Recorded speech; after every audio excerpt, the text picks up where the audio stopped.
Një lajm I madh për të gjithë shqiptarët. Ka qenë kjo deklarata e kryeministrit Sali Berisha gjatë inaugurimit të shkollës nëntëvjeçare Lush Kola në fshatin Barbullush në rrethin e Shkodrës. Sipas tij, Shqipëria është e sigurt në rrugën e integrimit evropian. Një lajm I madh, një mesazh I madh erdhi nga Brukseli.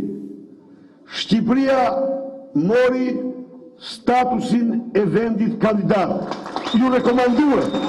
Shqipërisë ju rekomanduar statusi I vendit kandidat. Kreu I qeverisë vlerësoi infrastrukturën moderne të kësaj shkolle, duke garantuar se arsimi mbetet një nga prioritetet kryesore të qeverisë. Arsimi është dhe mbetet çështje kryesore në agjendën e qeverisë sime.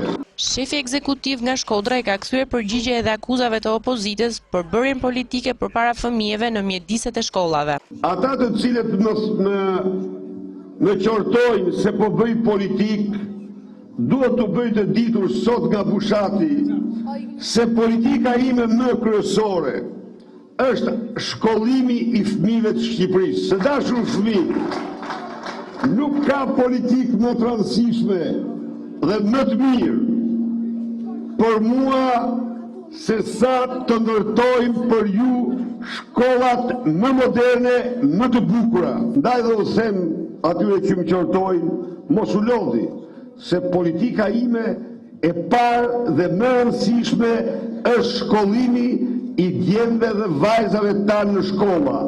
Ata vërtet nuk votojnë për obligimi im moral, por detyrimi im moral I parë është ndaj këtyre qytetarëve. Gjatë fjalës së tij, kryeministri deklaroi se vetëm në qarkun e Shkodrës janë ndërtuar e rindërtuar mbi 74 shkolla në të gjithë vendin. Shuma e investimeve për ndërtimin e shkollave ka vlerën e $54 milion.